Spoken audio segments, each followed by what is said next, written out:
이거나 들고 나가. 나가면서 버리고 가거라. 치매에 걸린 시어머니가 낡은 보다리를 정순에게 던졌습니다. 환갑일날 남편은 이혼 서류를 내밀었고 불륜녀는 당당하게 집안을 활보했습니다. 30년을 헌신한 정수는 그렇게 쫓겨났죠. 무심코 보다리를 열었는데 그 순간 정수는 그 자리에 주저앉고 말았습니다. 하지만 그들은 몰랐습니다. 시어머니가 버리라고 던진 낡은 보다리가 모두의 삶을 완전히 바꿔놓게 될 줄은. 사연 시작 전 구독과 좋아요를 눌러주시고 어디서 듣고 계신지 댓글 남겨주시면 그곳에 건강과 행운이 가득하기를 바라겠습니다. 그럼 지금부터 이야기를 시작하겠습니다. 정수는 오늘도 새벽 5시에 눈을 떴습니다. 알람이 울리기도 전에 몸이 먼저 일어나는 습관이 벌써 30년째입니다. 창밖은 아직 어둡고 집안은 고요했습니다. 정수는 이불을 천천히 걷어내며 조심스럽게 일어났습니다. 옆방에서 자고 계실 시어머니를 깨우지 않으려는 마음에서였습니다. 부엌으로 향하는 발걸음은 소리 없이 가벼웠습니다. 정수는 냉장고를 열어 미리 씻어둔 쌀을 꺼내 밥을 안치고 된장찌개 재료를 손질하기 시작했습니다. 칼질 소리마저 심스러웠습니다. 시어머니가 깨실까봐, 남편이 짜증을 낼까봐 늘 그렇게 살아왔습니다. 나는 평생을 집에 바쳤는데 언제까지 이렇게 눈치만 보고 살아야 하는 걸까? 정수는 속으로 이런 생각을 하면서도 손을 멈추지 않았습니다. 물을 썰고 두부를 자르고 파를 다듬었습니다. 이 집에 시집본 지 30년 매일 아침이 이렇게 시작되었습니다. 처음엔 시아버지, 시어머니, 남편, 그리고 나중엔 아이들까지 정수는이 집 식구들의 식사를 하루도 빠지지 않고 책임졌습니다. 시계를 보니 6시가 조금 넘었습니다. 밥이 뜸을 들이는 동안 정수는 거실을 정리했습니다. 남편이 어젯밤 소파에 벗어던진 양말을 집어 빨래통에 넣고 탁자 위에 놓인 신문을 정리했습니다. 먼지 한 털 없이 닦아낸 거실은 언제나 깨끗했지만 정순의 마음은 그렇지 못했습니다. 어머니 아침 드실 시간이에요. 정수는 시어머니 방문을 조심스럽게 두드렸습니다. 시어머니는 올해로 86이었습니다. 몇 달 전 치매 진단을 받았다고 했지만 정수는 가끔 이상하다는 생각을 했습니다. 어떤 날은 아무것도 기억하지 못하는 것처럼 보이다가도 어떤 날은 너무나 또렷했으니까요. 밥 먹어야지. 밥 줘. 시어머니가 천천히 일어나 거실로 나왔습니다. 정수는 밥상을 차려 시어머니 앞에 놓았습니다. 따뜻한 밥, 된장찌개, 김치, 나물 반찬들이 정갈하게 놓여 있었습니다. 맛있게 드세요. 정순의 인사에 시어머니는 고개만 끄덕였습니다. 말이 없었습니다. 예전 같으면 반찬이 짜다느니 국이 싱겁다느니 한마디씩 했을 텐데 요즘은 그저 조용히 드시기만 했습니다. 7시가 되자 남편 태식이 방에서 나왔습니다. 63살의 태식은 평생을 공무원으로 살았습니다. 겉으로는 성실한 가장이었지만 정수는 알고 있었습니다. 그가 얼마나 허세가 심한 사람인지, 얼마나 거짓말을 자주 하는 사람인지를 말입니다. 밥 갖고 와 태식은 인사 한마디 없이 식탁에 앉았습니다. 정수는 묵묵히 밥상을 차려 남편 앞에 놓았습니다. 고맙다는 말도 수고했다는 말도 없었습니다. 늘 그랬습니다. 장인어른 돌아가시기 전에 재산 좀 미리 떼어 달라고 해 태식이 밥을 먹으면서 불쑥 말했습니다. 정수는 손을 멈췄습니다. 무슨 말씀이세요? 뭐야? 장인 어른 연세도 있으시니까 미리 재산 정리해야 할 거 아니야? 우리도 미래 생각 좀 해야지. 정수는 가슴이 답답해졌습니다. 친정은 지금 건강하게 계셨습니다. 그런데 남편은 벌써부터 재산 이야기를 하고 있었습니다. 염치가 있어야죠. 제가 부모님께 한 게 뭐가 있다고 그런 말씀을 드려요. 정순의 목소리는 떨렸습니다. 태식은 짜증스럽게 젓가락을 내려놓았습니다. 한 게 뭐가 있냐고. 너는 30년 동안 우리 집에서 밥 먹었잖아. 그걸로 모자라. 정수는 더 이상 말을 잇지 못했습니다. 시어머니를 모시고 남편 뒷바라지하고 아이들 키우느라 30년을 보냈는데 그게 밥값이라는 말이었습니다. 시어머니가 갑자기 숟가락을 떨어뜨렸습니다. 쨍랑 소리가 크게 울렸습니다. 나 배고파. 밥 줘, 시어머니가 말했습니다. 방금 전까지 밥을 드시고 계셨는데 말입니다. 태식이 한숨을 쉬었습니다. 어머니, 지금 드시고 계시잖아요. 밥 안 줬어. 나 배고프다고. 시어머니는 고집을 부렸습니다. 정수는 시어머니의 눈을 보았습니다. 그 눈빛이 이상했습니다. 치매 환자의 눈빛이 아니었습니다. 뭔가 또렷하고 의도가 있는 것처럼 보였습니다. 어머니, 조금만 천천히 드세요. 정순이 다시 밥을 떠서 시어머니 앞에 놓았습니다. 시어머니는 그제야 조용히 드시기 시작했습니다. 태식은 식사를 마치고 나가려다 말고 정순에게 다시 말했습니다. 아무튼 생각 좀 해봐. 장인 어른한테 미리 이야기하라고. 정수는 대답하지 않았습니다. 태식이 현관문을 쾅 닫고 나갔습니다. 정수는 한참을 그대로 서 있었습니다. 시어머니가 갑자기 정순의 손을 잡았습니다. 너 힘들지? 정수는 깜짝 놀랐습니다. 시어머니의 목소리가 너무나 또렷했기 때문입니다. 어머니, 나 알아. 다 알아. 시어머니는 그렇게 말하고는 다시 멍한 표정으로 돌아갔습니다. 정수는 혼란스러웠습니다. 지금 시어머니가 정신이 드신 건가요? 아니면 정말 치매 증상인 건가요? 정수는 그날 오후 친정 어머니에게 전화를 걸었습니다. 어머니 목소리를 듣고 싶었습니다. 엄마 나야. 그래, 순아 잘 지내니? 응, 잘 지내. 아버지는 어떠세요? 아버지 요즘 좀 힘들어 하시네. 병원 다니고 계셔. 정수는 가슴이 철렁했습니다. 많이 아프세요? 많이는 아니고 그냥 나이 드니까 여기저기 안 좋으시지. 걱정하지 마. 정수는 친정에 자주 가지 못했습니다. 시부모님 모시느라 남편 챙기느라 집안일 하느라 늘 바쁘다는 핑계로 친정을 소홀히 했습니다. 문득 미안한 마음이 들었습니다. 엄마, 이번 주말에 갈게. 그래, 천천히 와. 무리하지 말고. 전화를 끊고 나니 정수는 마음이 무거웠습니다. 부모님도 이제 연세가 있으셨습니다. 자주 찾아뵙지 못한 게 후회스러웠습니다. 그날 저녁 태식은 늦게 들어왔습니다. 술 냄새가 났습니다. 정순이 물었습니다. 어디 다녀오셨어요? 친구들 만났어. 왜? 태식의 대답은 무뚝뚝했습니다. 정수는 더 이상 묻지 않았습니다. 물어봐야 짜증만 낼 테니까요. 그런데 그날 이후로 태식은 집에 자주 들어오지 않았습니다. 회식이 있다느니 야근을 한다느니 핑계를 대며 늦게 들어오거나 아예 들어오지 않는 날이 많아졌습니다. 정수는 시어머니 곁에서 잠드는 날이 더 많아졌습니다. 어머님은 정말 치매가 맞으세요? 정수는 가끔 시어머니를 보며 의심했습니다. 시어머니는 정순이 시장에 장 보러 나가면 어디론가 나갔다가 정순이 돌아올 때쯤 돌아오곤 했습니다. 치매 환자가 혼자 나갔다가 길을 잃지 않고 돌아올 수 있을까요? 그러던 어느 날 정순에게 청천벽력 같은 소식이 들려왔습니다. 친정가 뇌경색으로 쓰러지셨다는 것입니다. 정수는 급하게 병원으로 달려갔습니다. 아버지는 중환자실에 계셨습니다. 의식은 있었지만 말씀을 제대로 하지 못하셨습니다. 아버지, 제가 왔어요. 정수는 아버지 손을 잡고 울었습니다. 아버지는 정순을 보며 눈물을 흘리셨습니다. 보름 동안 병원에서 간호했지만 아버지는 결국 회복되지 못하시고 돌아가셨습니다. 장례를 치르는 동안 정순은을 잃었습니다. 태식은 장례식장에 얼굴만 비추고는 바로 가 버렸습니다. 일이 바쁘다는 핑계였습니다.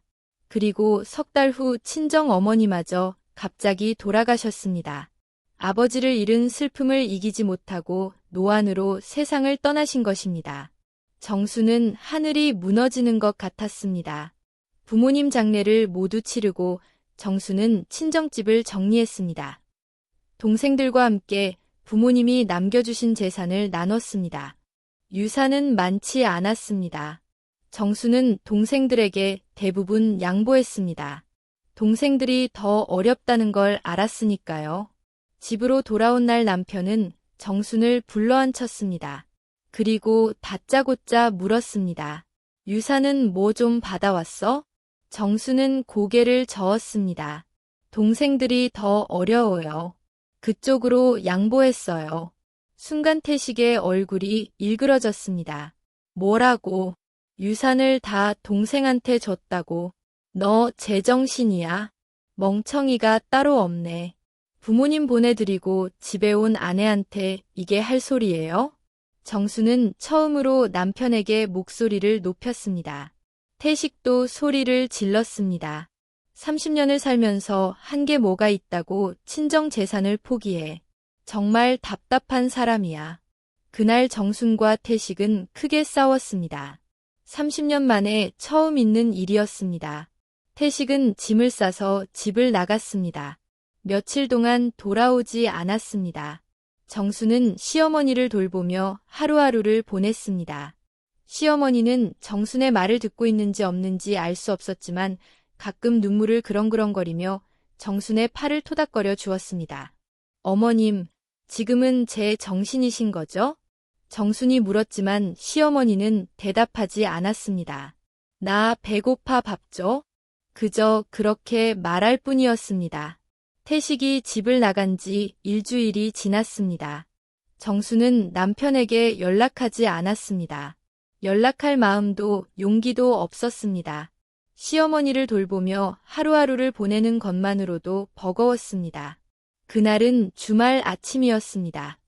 정수는 시어머니께 아침을 드리고 설거지를 하고 있었습니다.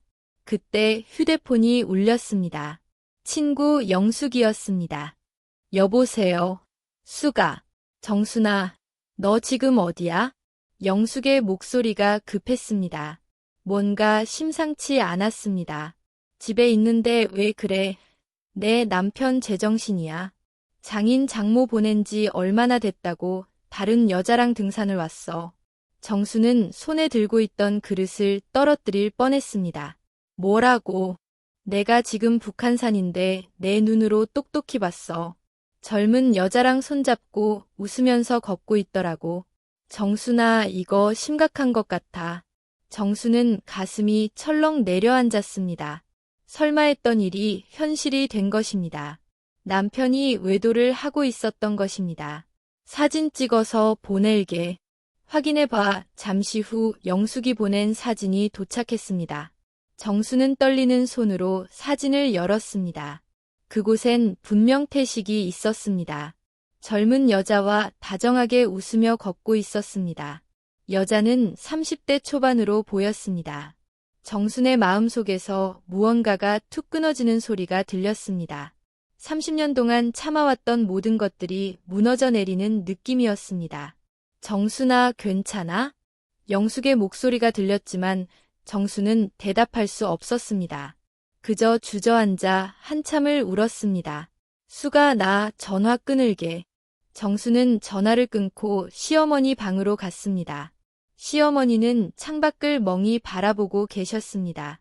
어머님, 저 어떡하죠? 그 사람이 바람을 피우고 있어요.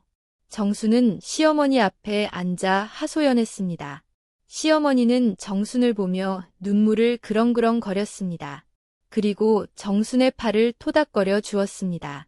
어머님, 지금은 제 정신이신 거죠? 정순이 물었지만 시어머니는 대답 대신 정순을 꼭 안아 주었습니다.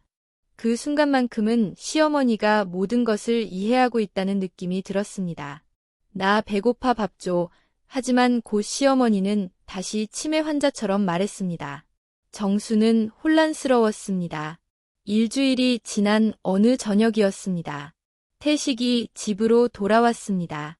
정수는 태식을 보았지만 아무 말도 하지 않았습니다.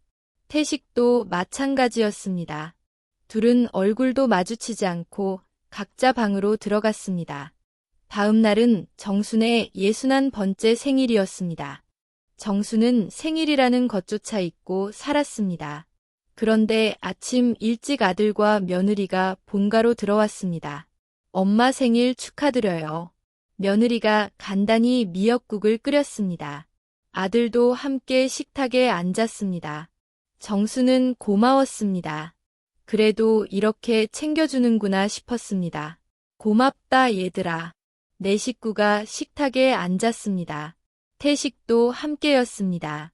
분위기는 어색했습니다. 누구도 먼저 말을 꺼내지 않았습니다. 미역국을 한 숟가락 뜨려던 순간이었습니다. 태식이 서류 한 장을 정순 앞에 내밀었습니다. 이봐, 우리 이혼하자. 정순은 숟가락을 떨어뜨렸습니다.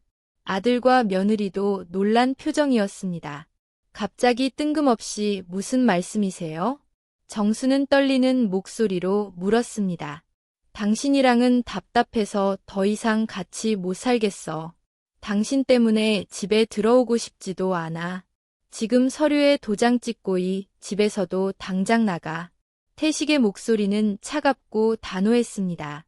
정수는 눈물이 핑 돌았습니다. 갑자기 왜요? 내가 뭘 잘못했어요? 유산도 못 받아오고 정도 다 떨어지고 더 봐줄래야 봐줄 수가 없어. 나도 이제 새 인생 좀 살아보자고. 정수는 그 말의 의미를 짐작했습니다. 다른 여자가 있다는 것을 말입니다. 혹시 다른 여자 있어요? 정순이 조심스럽게 물었습니다. 태식은 피식 웃었습니다. 그게 중요해. 어차피 우리 부부는 예전에 끝났어. 아버지 갑자기 이게 무슨 말씀이세요? 아들이 당황한 목소리로 물었습니다. 너희는 상관하지 마. 어른들 일이야. 태식은 아들에게도 차갑게 대했습니다. 며느리는 눈치만 보고 있었습니다. 저는 도장 안 찍을 거예요. 30년을 함께 살았는데 이렇게 끝낼 순 없어요. 정수는 고개를 저었습니다. 아직 포기할 수 없었습니다. 어두운 화면, 비가 내리는 소리와 함께 긴장감 넘치는 배경음악, 문 열리는 소리가 들리고 젊은 여자의 밝은 목소리가 울린다. 내레이션, 숨죽인 듯 낮고 긴장된 목소리. 64살 생일날. 정수는 자신의 집에서 쫓겨났습니다. 30년을 바쳐 지킨 가정, 시부모님 섬기고 남편 뒷바라지하고 아이들 키운 그 집에서 남편 태식의 불륜녀 서연이 당당히 들어서며 말했습니다. 앞으로 이 집 안주인은 저예요. 정수는 믿을 수 없는 눈으로 그 광경을 바라봤습니다. 생일날 이혼 서류에 도장을 찍고 캐리어 하나 들고 집을 나선 그 순간 그녀는 모든 걸 잃었다고 생각했습니다. 하지만 그게 끝이 아니었습니다.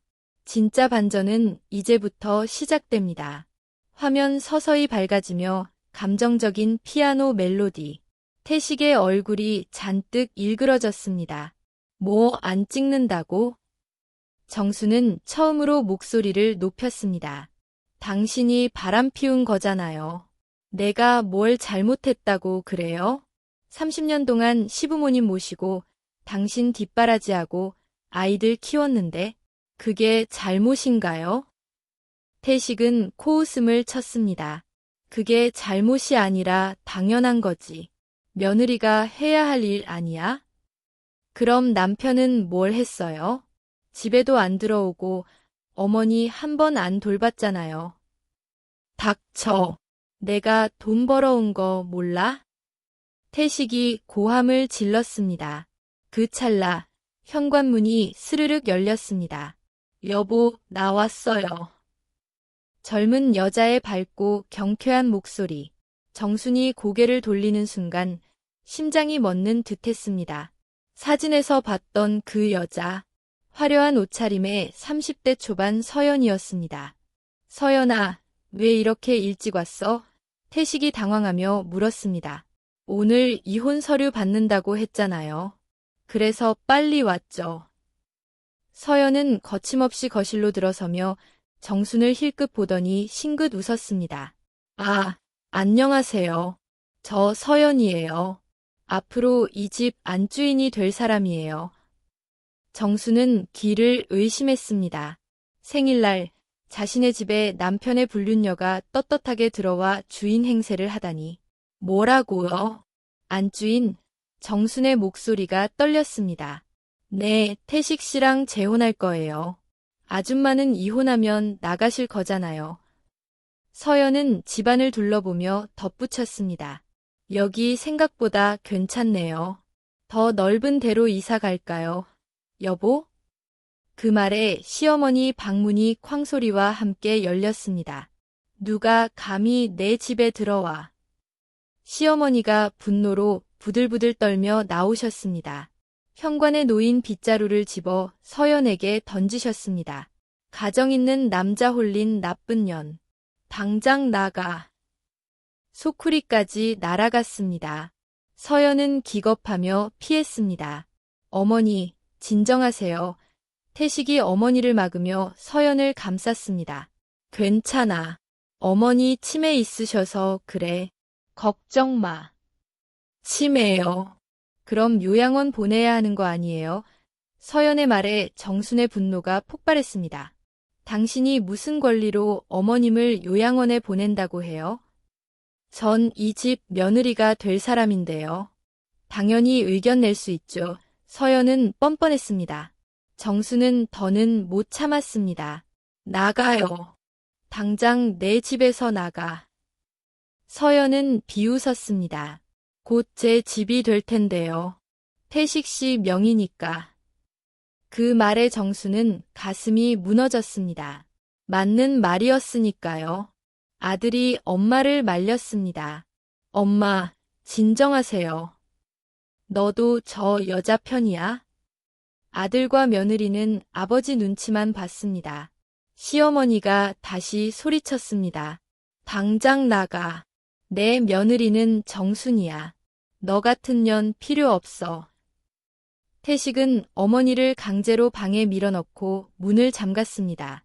걱정 마, 밥만 주면 하루 종일 잠만 주무실 거야. 정수는 그 순간 모든 걸 깨달았습니다. 시어머니는 치매가 아니었습니다. 상황을 정확히 판단하고 분노를 표출하는 분이 치매일 리 없었습니다. 태식은 다시 서류를 밀며 말했습니다. 어서 도장 찍어. 서연은 집안을 구경하며 만지작거렸습니다. 인테리어 다시 해야겠어요. 살림 너무 엉망이네. 그 말에 정순의 마지막 자존심이 와르르 무너졌습니다. 30년 지켜온 집을 낡았다며 바꾸겠다는 여자를 보며 정수는 결심했습니다. 알았어요. 도장 찍을게요. 아들이 놀라 외쳤지만 정수는 흔들리지 않았습니다. 이제 끝이에요. 이 집에 미련 없어요. 도장을 찍었습니다. 태식은 만족하며 말했습니다. 잘 생각했어. 오늘 당장 짐 싸서 나가. 오늘 당장이요? 당연하지. 서연이 들어올 건데 내가 있으면 불편하잖아. 서연이 웃으며 거들었습니다. 걱정 마세요. 우리 이혼하고 잘 살게요. 정수는 말없이 방으로 들어가 짐을 쌌습니다. 30년 모은 게 캐리어 하나뿐이었습니다. 나오려는데 시어머니가 문을 열고 나오셨습니다. 손에 낡은 보자기 뭉치를 들고 계셨습니다. 이거나 들고 나가. 나가면서 버려. 어머님, 이게 뭐예요? 쓰레기야. 버려. 정수는 무거운 보다리를 들었습니다. 어머님, 건강하세요. 무슨 일 있으면 꼭 전화하세요. 전화번호 적힌 종이를 시어머니 손에 쥐어드렸습니다. 시어머니는 눈물 그렁그렁하며 정순의 손을 꼭 잡으셨습니다. 너 행복해야 해. 목소리가 또렷했습니다. 정순도 울었습니다. 걱정 마세요. 잘 살게요. 마지막으로 안아드렸습니다. 현관으로 나오는데 며느리가 말했습니다. 어머니, 재산 분할은 나중에 연락드릴게요. 정수는 씁쓸히 웃었습니다. 줄 생각이 없을 텐데. 됐어. 난 아무것도 필요 없어. 태식의 말이 가슴을 찔렀습니다. 엄마 보살핀 걸로 밥값 했다고 생각해. 며느리면 당연한 일이지. 서연은 소파에 앉아 말했습니다. 빨리 나가세요. 피곤해서 쉬고 싶어요. 정수는 참았습니다. 떠나는 게 최선이라고 생각했으니까요. 캐리어 하나와 보다리만 들고 집을 나섰습니다. 대문을 나서는 순간 뒤에서 서연의 웃음소리가 들렸습니다. 드디어 나갔네요. 이제 우리 집이에요. 정수는 뒤돌아보지 않았습니다. 길을 걷기 시작했습니다. 어디로 갈지 몰랐습니다. 눈물은 흘렀지만 닦지 않았습니다. 공원 벤치에 앉아 하늘을 보았습니다. 이제 난 뭘 해야 하지? 그러다 보다리가 눈에 들어왔습니다. 쓰레기라던 게 이렇게 무거울까? 보자기를 풀어보았습니다. 안에는 서류 봉투, 통장, 편지들이 들어있었습니다. 첫 서류를 펼치자 숨이 멎었습니다. 건물 소유권 이전 완료 1년 전, 시어머니 명의에서 정순 명의로, 통장엔 매달 건물 임대 수익이 들어오고 있었고, 또 다른 통장엔 시아버지가 남긴 5억 원 적금, 마지막 편지, 시어머니의 글씨.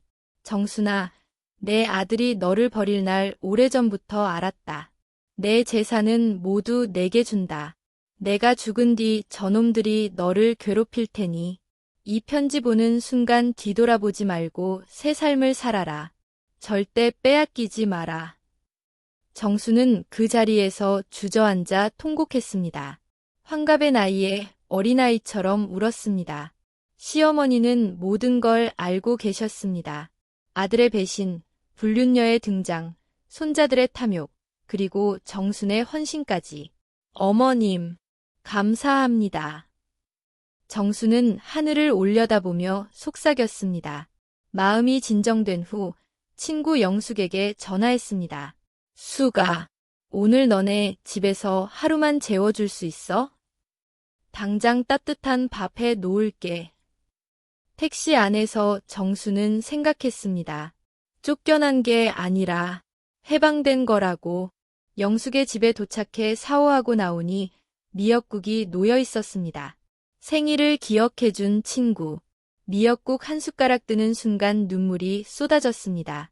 집에선 미역국도 제대로 못 먹었어. 영숙은 등을 토닥이며 위로했습니다. 그날 밤 정수는 모든 이야기를 털어놓았습니다. 보다리 속 비밀까지. 영숙은 눈을 동그랗게 뜨고 놀랐습니다. 정순아, 너 이제 혼자서도 충분히, 아니 훨씬 잘 살 수 있어. 정수는 고개 끄덕였지만 시어머니가 걱정됐습니다. 어머님이 치매 아니셨어. 일부러 연기하신 거야. 누가 진짜 자신을 아끼는지 보려고. 영숙은 감탄했습니다. 정말 대단한 분이시네. 다음 날 정수는 새 집을 알아봤습니다. 강북 조용한 아파트, 햇볕 잘 드는 30평. 여기서 새로 시작하고 싶어요. 즉석에서 계약했습니다. 열쇠를 받아드는 순간 가슴이 벅찼습니다. 평생 처음 제 이름으로 된 집, 그리고 반찬 가게를 열기로 했습니다. 사람들 만나고 싶어서. 가게 이름은 정순이의 집밥과 반찬. 이사하고 가게 준비에 바쁜 나날. 정수는 베란다에 서서 중얼거렸습니다. 어머님, 저 잘 살고 있어요. 그러던 어느 날 아들 민수에게서 전화가 왔습니다. 어머니, 할머니가 쓰러지셨어요. 병원에 있어요. 정수는 가슴이 덜컥 내려앉았습니다. 강북 성심병원 중환자실. 시어머니는 산소 호흡기를 달고 계셨습니다. 의사는 말했습니다. 식사도 약도 제대로 챙기지 않으신 것 같아요. 정수는 가슴이 찢어졌습니다. 자신이 떠난 뒤 제대로 돌보지 않았구나.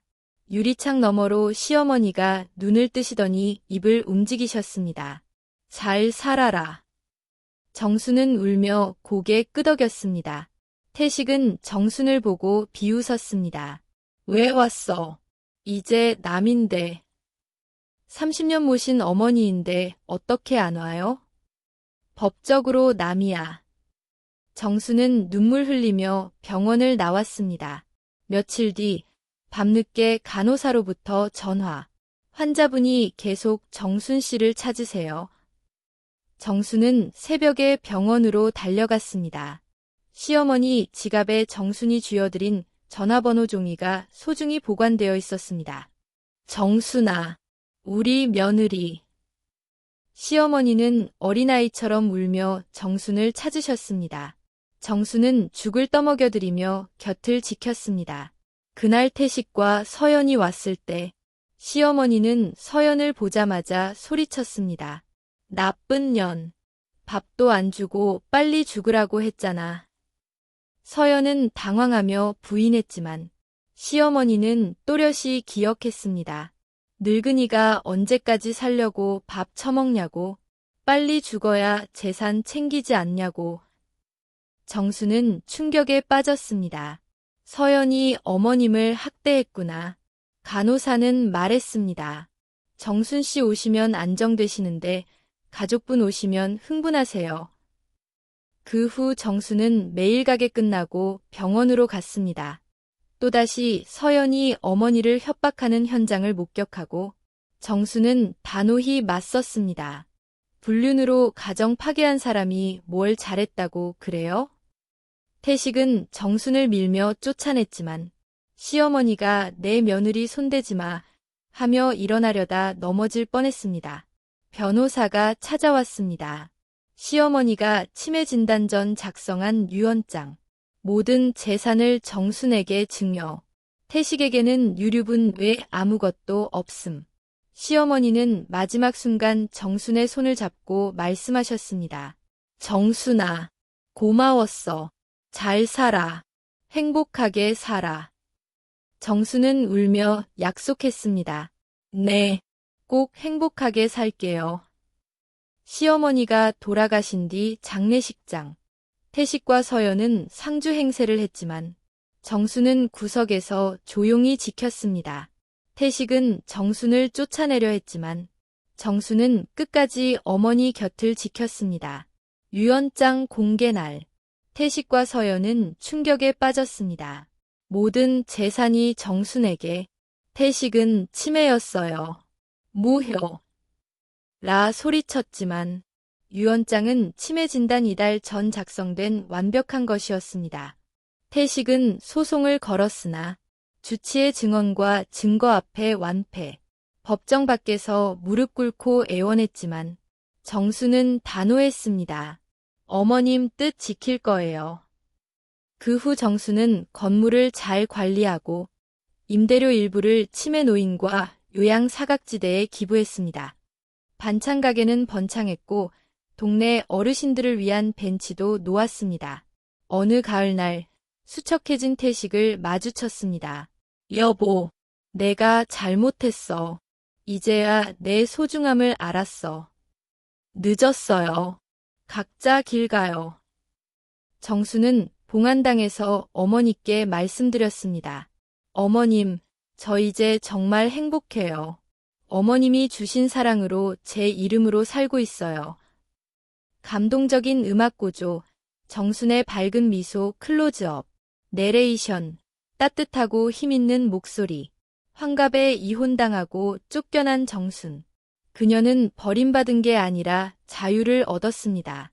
시어머니의 사랑은 재산이 아니라 존엄과 새로운 인생, 스스로를 사랑할 용기였습니다.